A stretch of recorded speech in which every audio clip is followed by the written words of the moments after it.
town hall. It used to be a church. It used to be a school. It has fallen into disrepair over the decades. Inside is basically completely empty. Right. The Bryan Historical Society has had an endeavor, and they have a 501c3 called the Friends of the Worthington Ridge Reading House, and they are endeavoring to raise funds in order to refurbish this building. The town has already contributed a bunch of money to make it structurally sound, Right. and the town has a little bit of fatigue about investing in it further. Right. Right. Um, our endeavor from the Berlin Equity Action Team perspective is we are working on a concept to bring a state-of-the-art projection-based interactive exhibit to hopefully the second floor of that building. Wonderful. If the second floor doesn't work out, we may have plans to make the first one, kind of getting people and visitors, Yeah. making it ADA compliant to get up to the second floor, Right. and the construction cost to make it certificate of occupancy available, so on and so forth, are still things that we need to work. Right. And this talks about our film and the different film festivals that we've been to, and the award that I literally broke because I was trying to move stuff and put new things in there, but I think it makes it an interesting story. But that was our first award that we Yeah. won for the Best Connecticut Film at the Mystic Film Festival. Wow. We most recently won the Wooding one, which is the Festival Favorite Award at the Brookfield Film Festival. We also won Best Cinematography at the Artist Live Film Festival in New York City, and also the Audience Choice Award at the Norwalk Film Festival. On the bottom, we've obviously include our connection to Frederick Douglass, who addressed the 29th. Yeah. This is a really interesting, cool scrapbook from a black woman who lived in town in the 1920s through the 50s, I think. Wow. But it's kind of her personal effects and so on. And Yeah. I believe she used to be a hairdresser, and she used to be involved with high society in Black Hartford at the time, and so on. Again, we kind of talk about why we're on the Freedom Trail. What is the Freedom Trail? A lot of people in town don't know about it. Yeah. We probably have some additional sites. If you notice at the very top, I guess I'm using Tammy's words. I'm a legacy from that perspective. Bose Barlow was my grandfather's cousin. I was wondering. Yep. So yeah, I'm a Barlow of the Hartford Barlow stock, even though I didn't grow up in Yeah. part of that, but that is still definitely part of the legacy. Well, they traveled. Yeah, absolutely. Common And then we've got a misconception. little book here. I mean, you kind of saw this as well, and I have my rendering that I showed you on my phone is more current than what's in here, but this Right. kind of talks about the 501c3, Yeah. the outside of the house, what it might look like. That's another example from our film company that they put together. Again, I'm not specifically related to us, but it gives you an example of their work, Right. and what it looks like on the inside, what the space may be. A little bit more on the history of the Wide Awake's lantern. Actually, said lantern is right there. Okay. So Oh, yeah, that we can lantern. we can kind of come over and talk about the Wide Awakes before we cue up the film. Right. So this is our esteemed and revered Wide Awake's lantern. It literally is from 1860. It was dedicated by the ladies of the town to the Wide Awake's participants. It was held and marched through town and so on and so forth. The Historical Society has had this, and I guess they rediscovered it when they were opening the museum. Yeah. They didn't really. They knew it was involved with Lincoln, and they knew it was involved with the Civil War, but they didn't really, at least when I talked to them, really go into a whole lot of the history. They've kind of since relearned some of that history as well, and it's really, again, the museum is a very prized possession. Right. I've taken the Wide Awakes movement and I've run with it. My DJ name is Wide Awakes OG. Right. The Wide Awakes have been reborn in the 21st century. If you know hip hop at all, Black Thought from the Roots, Yes. he's the Wide Awakes. He has a really great video I can show you on my phone that talks about the Wide Awakes and what they're doing now. Yeah. Oh, I love that. And definitely trying to get other like-minded social justice groups to focus on the plights of today. Yeah. But again, it started in 1860 with these folks. Wow. Well, there are still many things to talk about, for Right. sure. Absolutely. We're nowhere near done Yeah. with all the things that, that we were, the political things, the things that are coming up today. It's really important to get those social justice movements and keep on pushing the envelope forward, because now we're still seeing things that they would have seen back then, and we're experiencing new things that they probably wouldn't have imagined would have happened. Yeah. So it is very important to have those conversations still. Yeah. So that's our Wide Awake Lantern. We'll kind of do the mini tour as well. The exhibits in through here talk about the machinist culture of the town. There was Berlin is known for its tin making. Yeah. It's gun manufacturing. What else can we say? We'll kind of do the quick tour. Oh yeah, this kind of behind here is all about the Berlin tin industry. This is kind of a background and served as one of the major employers of the town of the day. Yeah. Burlington is known around the world. Kind of an interesting thing here. Growing up as a New Yorker, I recognize, you can see in the case here, the Anthora coffee cup, which has kind of been a New York City icon. It was made by an artist from here. Really? I didn't know that until really very recently. Wow, so many ties. Yeah, which was kind of super interesting. Yeah. We got some merch here. As you can see, it's Berlin, I noticed that. not Berlin. Yeah. I don't care, it's Berlin. It's tough for me to do Well, that. at least there's that pride for right, place, exactly. right? And I think pride of place is so important. Yeah. So at least people have that. I mean, it is good. But I learned a little bit more than I Right. thought with that today. So it was good to figure that out. Mhm. Now we know. And then a couple of other highlights of the museum. This kind of talks a little bit about our native heritage here. This is a fun museum exhibit. The kids really like this one. I like this one as well. This is the Leatherman. Okay. Apparently he was autistic or had some sort of developmental issues. I've heard of And he him. was a roamer. He roamed trails in through New England and upstate New York. I guess this is kind of the map of where he kind of roamed, and that's what he did through his life. And they'd always know certain seasons. Wow. He would come and he would hunker down in a cave here in town. Really? They would offer him food at some point in time. So he would take it. He was nonverbal, didn't speak, and so on. But he was known to, hey, the Leatherman is in the area for now, and then he'd move on and go someplace else. So this whole exhibit talks about this. I believe this is the cave where he was. That's off Norton Road here in town. And do we know much more about him? Any origins? I don't think that they know. Again, he was nonverbal. Right. I mean, again, it was in the 1800s. Okay. They don't really know a whole 1860s. lot about him, but Right. kind of a really interesting story from that perspective. There are pictures of him as well. Yeah. But the important part is that he's remembered. Right. Exactly. He's remembered, and it's mentioned in history. Wow. The town is known for its railroad, which actually had a fire. I don't know when, but we have a new train station now. People waxed poetic about the previous train station.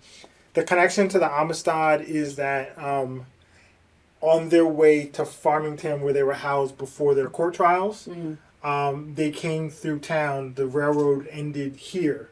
Oh, okay. And then some townsperson arranged for the captives to be brought by horse-drawn sleigh in the months of March when it was still cold and snow on the ground. Right. To where they were in Farmington. Oh, wow. I didn't know that connection. Yeah, we didn't know that either. Yeah. That was a kind of a... Is that a recent find?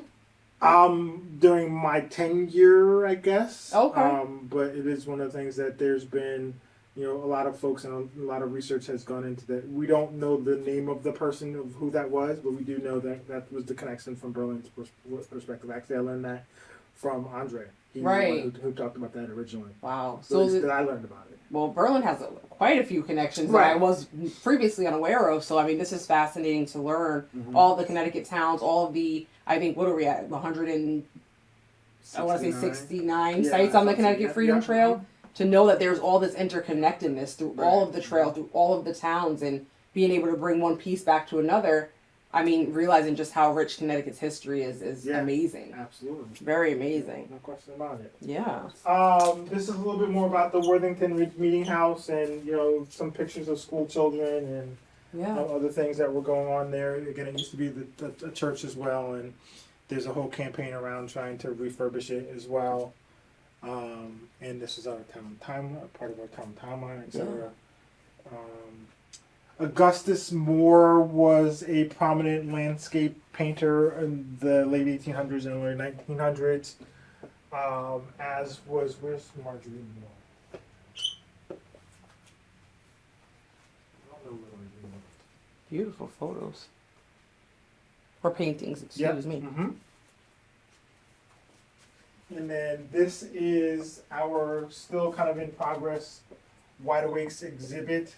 We got from the Connecticut History Museum in Hartford the cap and hat Yes. and cape, and we're gonna kind of at least also have our replica on display over here.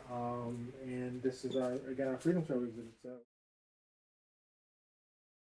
Hello and good morning, everybody. Welcome to Berlin's 4th Annual Juneteenth Festival. My name is Kristen Zarabozo. I'm a co-founder of the Berlin Equity Action Team Beat, and along with our wonderful folks at the Berlin Peck Memorial Library, we bring you this celebration again. It is our 4th, and we're so excited for the presentation today. I just want to take a brief moment to thank the CT Humanities, Connecticut Humanities, and their generous support, which we would not have been able to do this to the level of awesome and amazing without their help. So we're very, very glad to have that support. So I'm going to turn it over briefly to our chair, Chris Barlow. He's going to tell you a couple things, then he's going to introduce our wonderful and amazing first speaker. I've been so excited for months about this. So, there you go. So again, thanks everybody for coming. For me, this is a wow 4 years, and we just kind of started out just forming a group and deciding that it was something that we needed to continue. We formed our first Juneteenth, and we had that back in 2022. So amazing that we're continuing to go strong. So without further ado, I'm going to introduce our speaker. Dr. Amanda Anderson is an Andrew W. Mellon postdoctoral fellow in African American Studies at Wesleyan University. She earned her PhD in Women's and Gender and Sexuality Studies at Emory University. Her book project, tentatively titled "My Blackness is Getting on You," I want to hear about that, examines the political appeal to empathy as a mode of racial repair. In her work, she turns to 20th and 21st century African American literacy, visual and theatrical texts to trace the forms of these appeals, and posits what she terms porousness as an alternative framework of communal reckoning. Through porousness, she explores how the relationship between mutuality and power registers Black psychic lives following legacies of racial slavery and Black people's ongoing vulnerability to multiple forms of gendered and sexualized harm. Anderson is the recipient of fellowships from the Ford Foundation, the Mellon Foundation, and Laney Graduate School of Emory University. She's a published author and works on Black feminist pedagogy and feminist formation. It's a mouthful. Enjoy. Looking forward to your talk today. Thank you so much. All right. Without further ado, Dr. Amanda Anderson. So in my presentation today, and in conversation with the theme of today's Juneteenth celebration, liberation for all, the ripple effects of Black liberation, I wanted to speak with you all about perhaps one of the lesser known Black movements in the United States, and to take it up as kind of an extension or a ripple of some of the more widely known or celebrated Black activist movements in the history of the country. But I also wanted to touch on those necessary places of divergence or departure from the movements which preceded it. So in my presentation today, I'll discuss the US Black women's movement of the 1970s, and I'll also talk about collective minoritarian affect, feeling, and emotion, and hopefully sketch what I believe to be a really generative relationship between these two topics. Yeah? So everything that I have on the slides, I'll also read aloud. And so if you have trouble seeing anything on the slides, you can just listen to me. But I'll also kind of try to move through them kind of quickly, but also hopefully clearly. Just an overview of today's presentation. So I'll begin with some brief background on US Black revolutionary movements of the 1960s, and also talk about the emergence of the Black women's movement. And then we'll talk a bit about a Black feminist consciousness, so what that means. We'll move into the kind of subject for today's presentation, Cheryl Clark, writer, poet, activist of the Black women's movement, Cheryl Clark. We'll move into a discussion of genital feelings, right? So which comes out of my work in the Cheryl Clark archives. And then into a discussion of clitoral joy, which also comes from the archives. And then closing remarks on freedom for all, today's theme for our Juneteenth celebration. So, some brief background, and so again, this is really brief, right? And so just so we have some setting of the scene for the Black women's movement of the 1970s. And so some of us might be more familiar with, and others we might be less familiar with. So first, we have the Civil Rights Movement, a nationwide movement for equal rights for African Americans, for an end to racial segregation and exclusion. And participants used a wide range of means to make their demands felt, right? So including sit-ins, boycotts, freedom rides, and lobbying government officials for legislative actions, lasting roughly from 1955 to 1968. Yeah? And so we also have, around the same time, the Black Panther Party for Self-Defense, which comes to now be known kind of as the Black Panther Party, which was founded in October of 1966 in Oakland, California, by Huey P. Newton and Bobby Seale. And it was a revolutionary organization with an ideology of Black nationalism, socialism, and armed defense, particularly against police brutality. Also, we have the Black Nationalist Movement. And the nationalist movement, it's a nationalist movement that advocates for the self-determination and economic self-sufficiency of Black people in the United States. And so I have here a quote from Malcolm X taken from ABC News on March 12, 1963, in which he says, "The political philosophy of Black nationalism means that the Black man should be in control of the politics of his own community, that the politicians in the Black community should be Black men answerable only to people of that community." So that's Malcolm X, 1963. And so we also have, in this time, the 1960s in the US, but not a Black revolutionary movement, we have the second wave of feminism in the United States. And so after the ratification of the 19th Amendment in 1920, which was the kind of first wave of American feminism, which was the right to vote, women's suffrage. So after the ratification of the 19th Amendment, the first wave slowed down significantly. And then in 1949, you had the publication, Simone de Beauvoir's publication of The Second Sex, which outlines how historically women have been treated second to men, and she questions, what is a woman? And famously determines that, quote, one is not born a woman. And so then in 1963, you have Betty Friedan's publication of The Feminine Mystique, which is comprised of interviews with middle-class housewives and encourage women to step outside of their sphere, right? So that's a term that kind of comes out of this text, these spheres of life. So she's encouraging women to step outside their sphere of motherhood and homemaking. And so during this period, middle-class women begin breaking from suburban life, organizing to advocate for political and social equity, and focus primarily on gender roles, reproductive rights, fair wages, and domestic violence. So that's what's happening in the 1960s, yeah? Or the progressive movements of the 1960s in the United States. And so notably, the Black women's movement arose in connections with these other revolutionary movements. And so in the 1970s, we're beginning to see the formation of a Black lesbian feminist cohort in the United States. Black lesbians feeling galvanized by the Black liberation movements of the 1960s and 70s, but also feeling ostracized by the sexism within these same movements, as well as struggling with the racism and elitism in the second wave of US American feminist movement, began to form their own communities. And so one of the earliest of such communities was the National Black Feminist Organization, organized by Black lesbians in New York in 1973.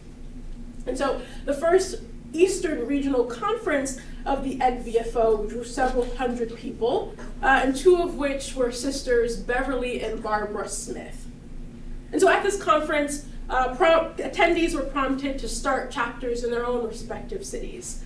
And so in 1974, sisters Beverly and Barbara Smith started the Boston chapter of the NBFO. However, after realizing that their vision for social change was different, so i.e. more radical, which means essentially, so I think one of the biggest points that they kind of disagreed on was the NBFO had the organization of a president and then their constituents.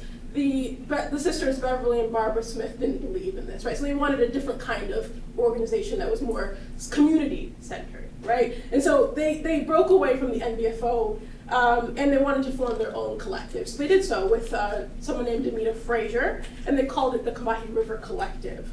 The group chose this name to honor the 1863 Combahee River Raid, a resistance action led by Harriet Tubman, during which she led 150 Black Union soldiers in a campaign that freed more than 750 enslaved people in South Carolina. And so just to note there that Harriet Tubman was the only woman to have led a military operation during the American Civil War, right? So kind of in learning about and being deeply impressed with this history, they named the collective in honor of those 1863 events. And so the Combahee River Collective offered, was at the time a kind of radical vision of US politics, in that it centered the personal experiences of individual Black women in the country, and was therefore predicated on a position of multi-marginalized personhood. From a Black woman's standpoint, the collective advocated for an analysis of interlocking systems of race, class, and sex oppression, right? Which was notably different than any other perspective that's offered by the prior progressive movements in the country, right? So they're after this kind of interlocking analysis of race, class, and sex oppression, different than the civil rights movement, which was about race oppression, and different than the feminist movement, which was mostly about sex oppression, right? So they're looking at the kind of interlocking nature between the three, or between any number, yeah? And so what this means essentially is that they believed, or excuse me, I just jumped the line. So in their foundational 1977 statement, the collective radically expands the feminist principle that the personal is political, drawing on the experiential nature of oppression and the needs that arose through intimate discussion with one another. The collective articulate their politics as being anti-imperialist, anti-capitalist, and socialist. And what this means for them, essentially, is that they believe that, quote, and this is a quote coming from the Combahee River Collective statement, right, published in 1977 by the collective, they believe that work must be organized for the collective benefit of those who do the work and create the products, and not for the profit of the bosses. And they go on to state that they are not convinced that, quote, a socialist revolution that is not also a feminist and anti-racist revolution will guarantee our liberation.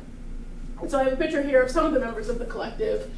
Those two sisters, these two up at the top, that's Beverly and Barbara Smith.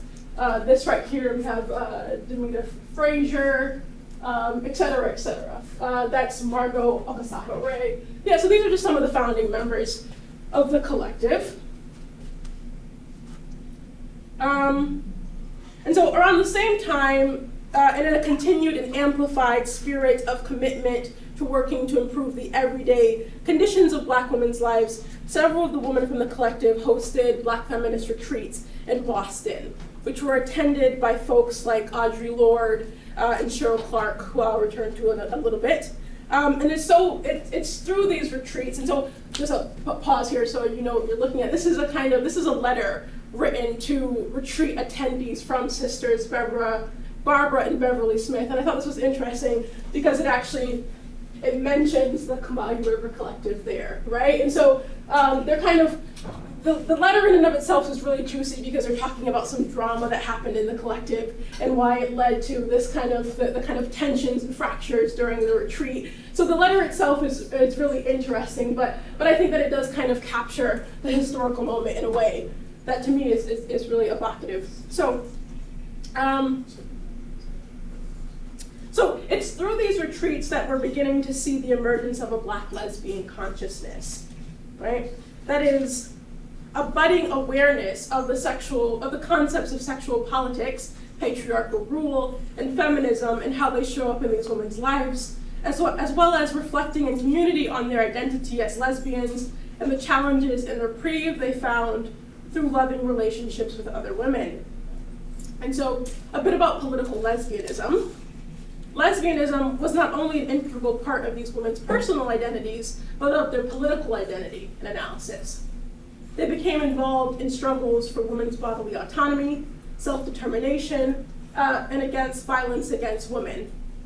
As Black lesbians, they demanded a rejection of simple analyses of political issues, right? So instead, they advanced a connection between, for example, the political struggle for abortion rights and that against forced sterilization, observing how Medicaid paid for sterilization for women of color, immigrants, and poor people when it refused to pay for abortions. And so in CRC meetings, at retreats, and through demonstrations and leaflets, they remarked on the mechanism through which the state wields its power over reproduction and options for safe reproductive care and support.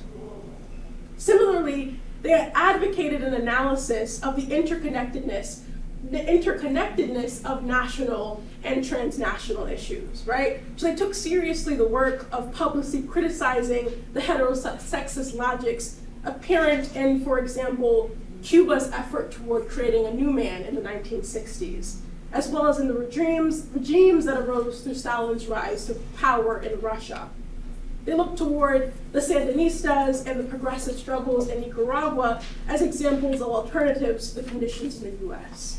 They also acknowledged the disparities between their own privileged position in a Western nation compared to lesbians in other countries, so especially third world countries, where there might not be anything resembling a gay and lesbian movement. Yeah, so that's just to give us a kind of sense of what the kind of politics that these women are organizing under, right? And so their lesbianism represented not only an important part of their identities, right? So they're coming together as Black feminist lesbians in the 1970s, but also it's an important part of their political analysis, right? They're saying that as lesbians, you're rejecting a simple analysis of any number of political events, and instead kind of advocating a more complex analysis of both national and transnational issues. So on to, and how's my pace? Should I slow down a bit? Good? Okay. So Cheryl Clark. The work of prominent Black activists like Barbara Smith, Beverly Smith, Demita Frazier, Cheryl Clark, and Audre Lorde in the 1970s and 80s has been key to the development of feminist socialist and anti-racist politics that animate Black feminist theory and praxis today. As founding members of the Combahee River Collective and or attendees of the early Black feminist retreats, these women's lives and labor during a period of heightened political and social activism have become a touchstone for practitioners of Black feminism, as well as those generally engaged in the work of Black liberation.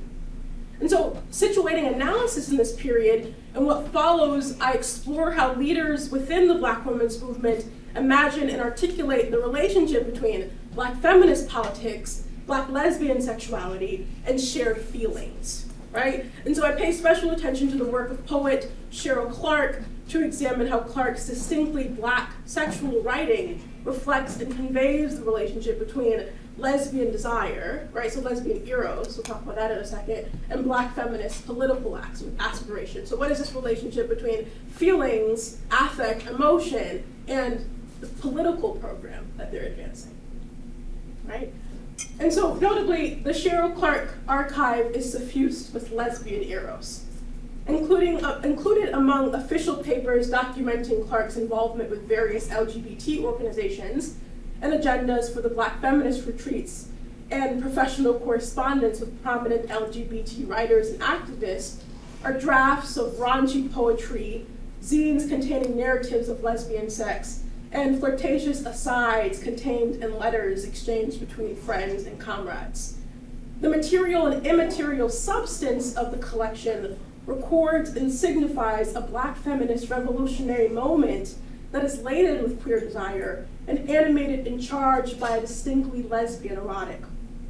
A study of Clark's involvement then in this Black feminist revolution cannot be disentangled from a study of how feelings circulate as political charge in the movement, nor can it be disarticulated from the queer attachments that rearrange, punctuate, or provide relief from the distorted perspectives of a racist, heterosexist patriarchy. And so, like I just said, I'm interested in the interaction between the socialist, anti-sexist, anti-racist, lesbian political program detailed in the papers and the ephemeral phenomena that exceeds expression at politic, but which nevertheless makes it possible for me as a visitor of the Clark papers to ascertain a distinct sense of the relationships between the women in the movement. And so my undertaking here is in many ways stirred by Deborah Gould's work in her 2009 study of the relationship between anger and AIDS activism called Moving Politics, wherein which she argues that the movement and social movements gestures toward the realm of affects, bodily intensities, emotions, and feelings and passions toward uprising. Gould's text illuminates how political feelings drive revolutionary moments and often provide the necessary momentum to precipitate revolutionary change. And so that quote there is just what I said. So if you're having any trouble reading that, so I just said what that quote says, right? And so that social movement gestures toward the realm of feelings and affects. And so by thinking with affect, I hope to set forth a critical examination into how feelings shared between Black feminist political activists serve as a fertile ground through which to contend with the force of the movement. And so this is a document taken from the Clark Archive, and so I'll read it here. And so this is Cheryl Clark on creating sexual poetry, right? So Cheryl Clark takes up perhaps most explicitly questions of social power, lesbianism, and affect through her writing on genital feelings. In a short reflection on creating sexual poetry, Clark writes, "In creating sexual poetry, I am indebted to Audre Lorde's essay, Uses of the Erotic, in which she says, the erotic is a long-suppressed source of power and information. Much of my energy as a poet is dedicated to putting the sex back into my everyday life, to asking what is the sex of this or that event, memory, history. Because sex is so closely related to writing poetry, I feel I must constantly work to turn every observation and interaction into its sexual consequence, through fantasy and dreams and actuality. What do I feel when I've written a good poem? After sleep fades before the miraculous sun, what do I feel when I have masturbated patiently and long? When my lover and I have given ourselves to one another in sex, what images are given to me? I hear Audre Lorde intoning, and there is for me no difference between writing a good poem and moving into sunlight against the body of the woman I love." And that's a quote from Uses of the Erotic. And so back to Clark. "The words that describe my fear when I leave the poem, what words can describe my fear when I leave the poem, refuse myself, evade my lover? That fear must be acknowledged, for it wants to give way to sex. The pain of withholding is a genital pain. The fear of giving is a genital fear. Sexual poetry is, for me, some perverse secret that wants its voice, some guilty memory that wants forgiveness, some old fear finally giving way." Just one second. So when we, meaning writers, educators, practitioners of feminist theory and praxis, take up the question of eros and feminism, Audre Lorde's 1978 essay, Uses of the Erotic, emerges as the dominant framework through which to analyze and approach these concepts. And so indeed, Lorde's essay resounds as a revolutionary call to return one's attention to their innermost feelings, and to let the feelings that one identifies as pleasurable operate as a guide and motivating force. And so naming this inner resource the erotic, Audre Lorde describes the erotic as the locus of one's true knowledge, as it demands attention to what feels right. The essay argues that it is through turning to this yes within themselves, what feels right, that women are able to mobilize the erotic as distinct, and this is from the Lorde, right? So it's distinct from the pornographic as a source of insight, of inspiration, information, and power. And so, though Cheryl Clark appears, and as she does throughout this kind of writing here, appears to bind her thinking under the rubric of Lorde's erotic, affirming and acknowledging how the erotic manifests as a source of power and information in her own writing practice, what emerges through her reflection on her work as a sexual poet is a mode of thinking and an approach to writing and interpretation that is distinct from the lexicon offered through Lordean eros. This is as, in her reflection on creating sexual poetry, Clark expressly articulates the centrality and capacity of sex in ways that depart from Lorde's eros. And so, in her 2020 study of Foucault and eros, scholar Lynn Hoffer reminds us that Lorde's 1978 essay argues against the conflation of eros with sex. As Lynn Hoffer asserts, Lorde's eros is not sexual in any familiar sense. She contends that just as unreason, this is some Foucault for her, right? So just as unreason as the condition of possibility for madness, so too eros is the strange murmuring background noise out of which sexology extracts the language of sexuality to produce sexual subjects as objects of knowledge. So this kind of eros is metaphorized as a hardly perceptible murmuring or mumbling, an indistinct sound diffused throughout space through which sexology can attune itself to derive language about sex as well as to produce sexual subjects. As Huffer elaborates, as sexual subjects we cannot hear eros except as a murmur that withdraws from us. Unlike sexuality with its captured specific proliferation perversions, eros dissipates the moment someone, a doctor, a scientist, a gender studies professor, attempts to pin it down for knowledge. And so the spatiotemporal quality of this eros, right, as phonic substance, is thus always approaching or fading away. Where sex, on the other hand, is specific, insofar as we have cultivated the language through which to capture it and mark it as sexual, and mark sexual subjects as such. And so, where Audre Lorde advocates a return to the erotic, Clarke seeks to put the sex back into the everyday. Fantasy, dreams, actuality, which is to say everywhere, are figured as sites through which to negotiate, contend with, and enact real and imagined sex. And so the work of gaining clarity about one's feelings is depicted as being in service of sex. And thus the pain and fear of withholding are, quote, genital. And so by untethering Clarke's erotic writing from the lexicon offered by Lorde, I hope to think about queer sex as a creative force. And so Clarke's sexual poetry provides ground on which to excavate this revolutionary impetus. And so I have one of Clarke's poems here. If you can't read it, that's fine. I'll read a few lines aloud here. And so this is from her 1986 collection entitled Living as a Lesbian. This poem is called Nothing. And so I'll read a few lines from the poem. Nothing I wouldn't do for the woman I sleep with when nobody satisfied me the way she do. Kiss her in public places, win the lottery, sleep there in a single bed, have a baby to keep her wanting me.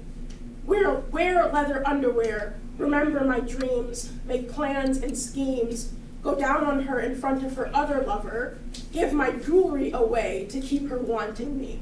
Sell my car, buy her cocaine, show her pleasure in danger, bargain, let her dress me in colorful costumes of low cleavage and slit to the crotch, giving easy access to keep her wanting me. Nothing I wouldn't do for the woman I sleep with when nobody satisfied me the way she do. Clarke's Nothing depicts the lengths the poem's speaker would go to satisfy the woman with whom they have a sexual relationship. The speaker remarks on her willingness to carry out displays of public and private exposure, to participate in risky sex, and to execute nefarious acts for the sheer purpose of pleasing her lover. Each stanza unveils differing tenors of the scope and intensity of the speaker's queer desire. These enactments of desire implicate both the body of the speaker and of their lover, but also suggest that the magnitude of the speaker's queer desire transcends bounds of normative capacity, normative human capacity. They will win the lottery or remember their dreams for their lover. The repeated refrain, to keep her wanting me, conjoins the sentiments in each stanza towards a common mission and amplifies the urgency of the plea. The imbrication of willfulness and submission gestures toward co-entanglements of pleasure and pain, gratification and longing. The poem eschews sentiments of a traditional love poem and is explicitly a sex poem. The object of the speaker's affection is not articulated as being, for example, the woman that she adores or admires. Rather, it is the woman she sleeps with. The poem supplants language of love or purity with sensuality, kink, and desire. As the lines that open and close the poem, nothing I wouldn't do for the woman I sleep with when nobody satisfied me the way she do, suggests, sexual partnership is depicted as the highest expression of intimacy, as well as suggests that the scenarios depicted throughout the poem are proportionate to the level of satisfaction the speaker receives from sex with her lover. So in Nothing, queer sex is the motivating force that compels the speaker. I misplaced the clicker. Okay. Clitoral joy. And so this is from another letter taken from the archives. This was a letter from Cheryl Clark, who we've been talking about this poem we just read, to Barbara Smith, who was one of those sisters who started the Combined River Collective in Boston, right? This is a letter from Clark to Smith in September of 1975. So written exchanges between Clark and comrade and founding member of the Combined River Collective, Barbara Smith, shed light on the contours of Clark's queer affect, i.e. the intimate and personal reflections that amount to being into women.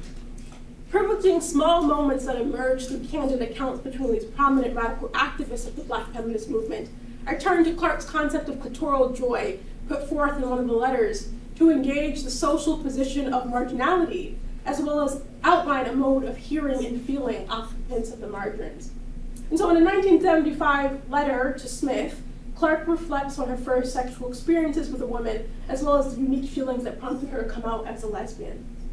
I haven't talked about, and this is me quoting from the letter that you can all read there, I haven't talked about being into women in a long time, and I welcome this opportunity. Women are same, and it would seem to be that we are intimately suited to be with one another. Did you have a relationship with a woman before you came out?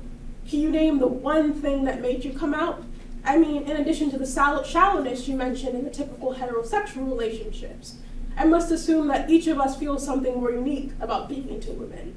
For there must be some men who are sensitive humans and can care for women as humans and not as servants, adjuncts, sex machines. I'm still not interested in them in any kind of way, kind of intimate way.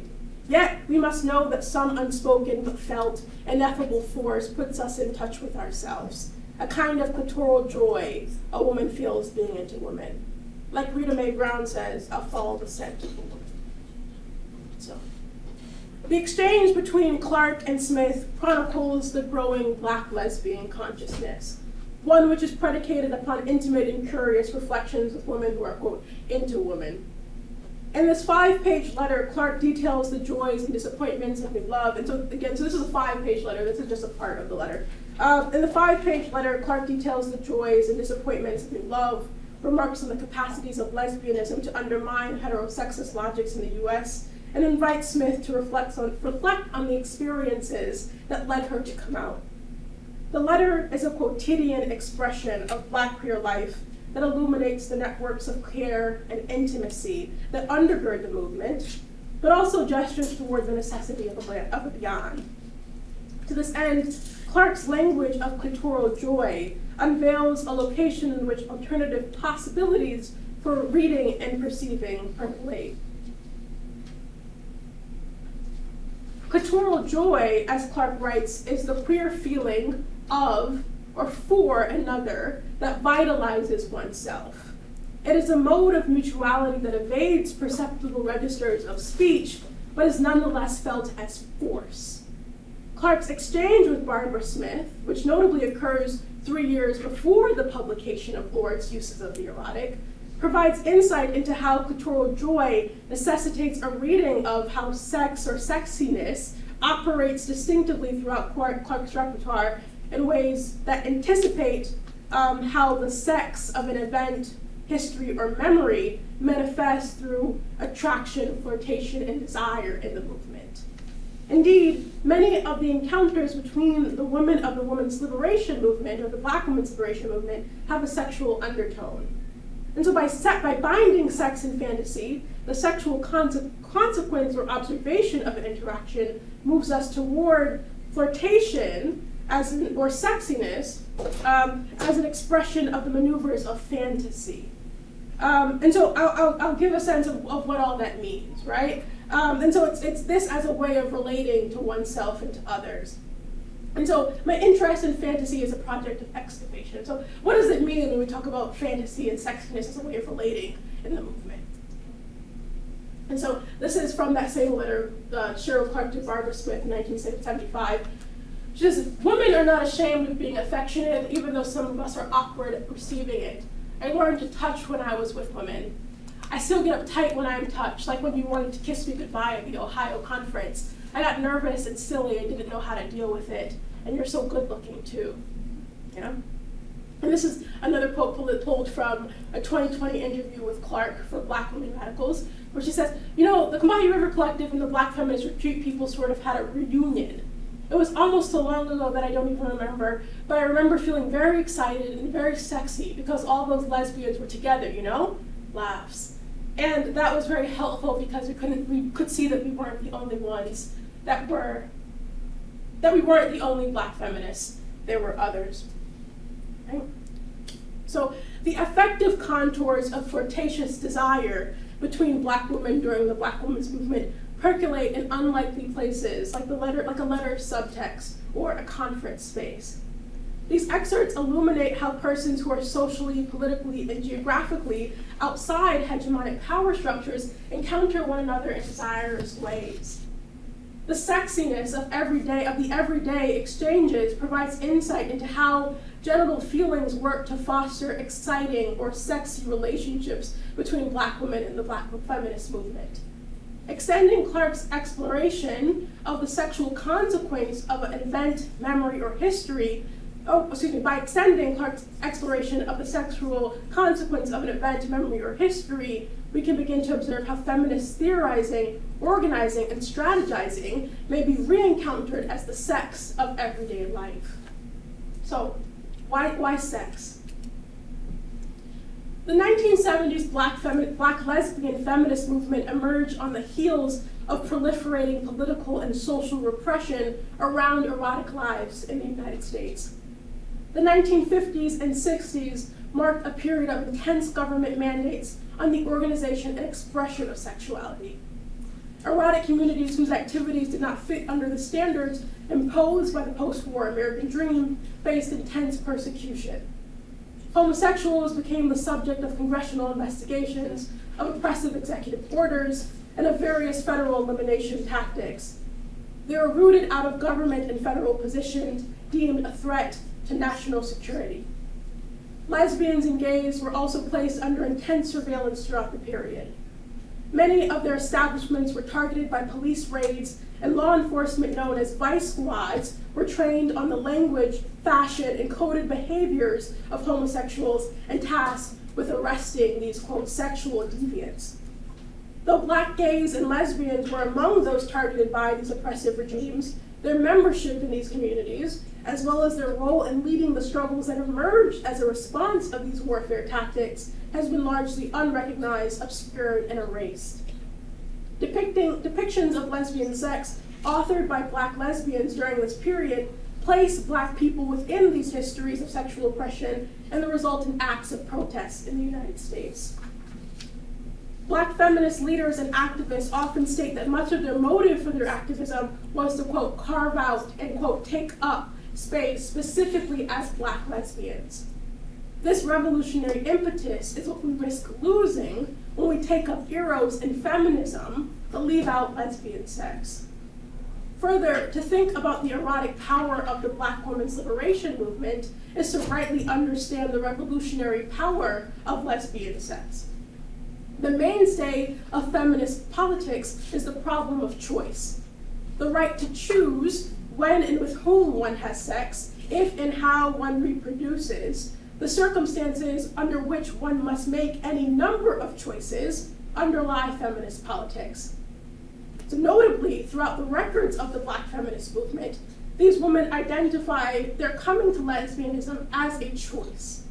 In fact, many of the women describe it as the only choice they have made in their lives under heterosexist regimes in the United States.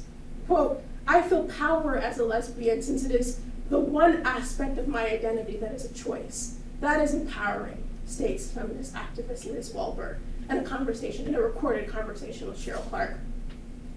Lesbianism is articulated in the moment and the movement as the only sexuality that reflects women's right to choose. And Black feminist activists suggest that lesbian relationships are uniquely able to create and sustain reciprocity between women. Therefore, when we reflect on the galvanizing power of the intimacy between women, the framework of lesbianism is uniquely suited to capture the revolutionary power of the movement. So, conclusion. In closing, I want to offer the anti-heterosexist, anti-racist, erotic work, or lesbian erotic work of the Black women's movement as both a call and a response to this Juneteenth celebration's theme for freedom for all. Through their lives and labor, these Black freedom workers and visionaries teach us that if Black women were free, it would mean precisely, quote, freedom for all, because Black women's freedom would necessitate the destruction of all systems of oppression. Right? So they say this in the Combative Collective Statement, right, in 1977. And so I hope that as we continue in today's struggle against neo-fascism and against recent repeals of hard-fought and won civil rights era advancements, we let the teachings of the Black women's movement serve as our anchor and guide. Thank you. I was thinking recently that sex is possibly used as kind of rebellion or things of that nature. And so I'm kind of getting that just a little bit, not explicitly, but like when you were saying that she felt that that was the one aspect of her life that she could control. I mean, I have to wonder, are there people also that kind of is not just a sense of control, it's also a form of rebellion against the standards and the mores or whatever of society.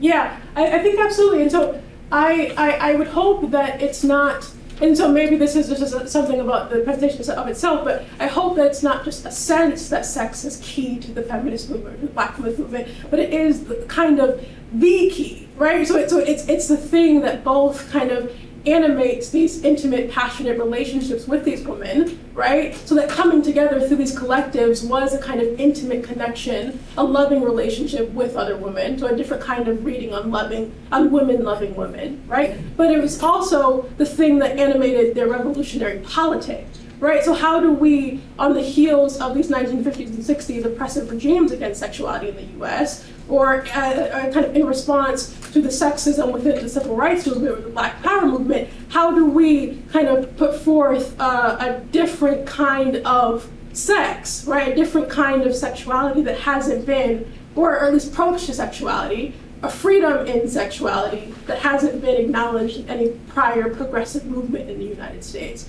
So I absolutely see the Black women's revolutionary movement as kind of taking sexuality as core to its politic, right? So meaning, how do we put forth, or how do we, as Black lesbians, put forth our kind of personhood in this rhetoric around sexuality, right? Which is, and I think this is something that's coming out of many of the documents. They're saying that homosexuality is seen as kind of, in the fight against homosexuality, is seen as a white woman's or white man's fight. Right, and so how do we as Black lesbians put ourselves in the conversation, but how do we do that in a kind of intimate, loving relationship with one another, right? So women loving women, but also fighting as lesbians against heterosexist and homophobic regimes. Yeah.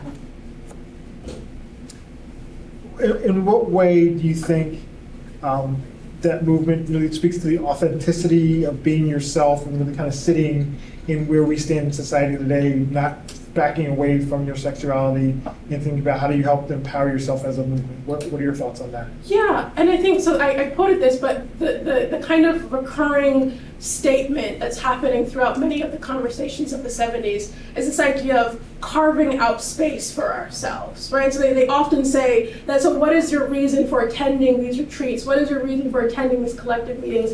It's a way of carving out space, right? To say that we are here. And I think that absolutely, that there is an attempt, whether in the 50s or 60s, or we can think about it contemporarily, an attempt of kind of erasure, right, or invalidation, right? You don't have a right to exist because you don't exist in these ways. And so I think that absolutely there is a revolutionary power in kind of, in as you say, kind of claiming one's right to oneself, And I think that absolutely we're seeing that articulated by these Black lesbian feminists in the moment. They're saying, we are here. And so even if this here means a kind of a different kind of vulnerability to persecution, right? So what does it mean to say we are here as out lesbians in a period where lesbians and gays are facing intense persecution, right? So you're opening yourself up in a way to that. But I think that they're saying that even, or that the right and the work of claiming one's existence is the kind of revolutionary work of operating against oppression, right? To just say that we are existing regardless, yeah? And so I think that that's an important kind of framework, that standing in your identity. And I think that just another point to that, the Combined River Collective, the 1977 statement, is the first time we're seeing the term identity politic, right? And so what that essentially means is it's taken on a different life, I think, in today's understanding. But what it meant in the 1977 statement is how do we galvanize, organize around our identities, right? And so how do we let our personal experiences serve as the basis for our politic? And I think that absolutely a kind of reckoning of building a consciousness around your own experiences serves as, I think, an excellent ground on which to assert your politics, right? So what are my experiences and how have I faced whatever, not any number of privileges or oppressions based on my personal identity. I think for them it was revolutionary, and I think it could be in a way today. So I have a question. It seems to me like the focus here is on the intersectionality between being Black and being lesbian. And I get that to the degree that I can. And I also wonder if there's an implication of a divide between Black lesbian women and Black women. Yeah. Heterosexual women.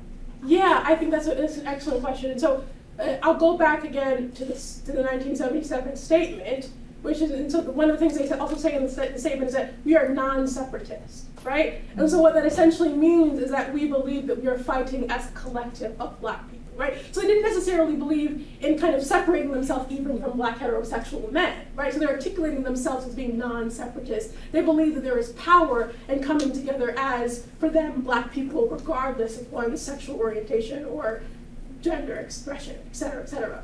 But I do think that, and they often articulate this, is that they're wanting to pinpoint the heterosexism in the Black community, right? And so they often use the term heterosexism as opposed to homophobia. I think that we might think of it as kind of homophobia, right? But they use the term heterosexism because they say it's not about your personal fear, right, of gay or lesbian people, but actually about the way this person, or whatever it is, expresses itself systemically.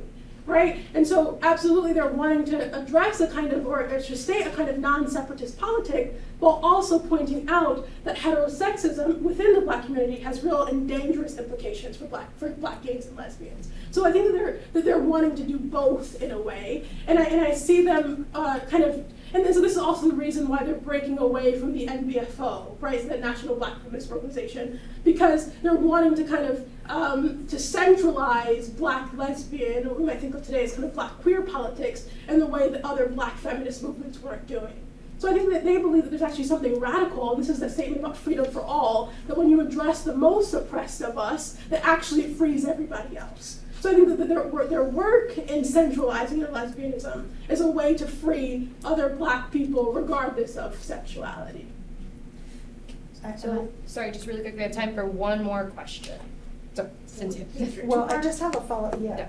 Yeah. So, how effective do you feel that their work was in the larger community?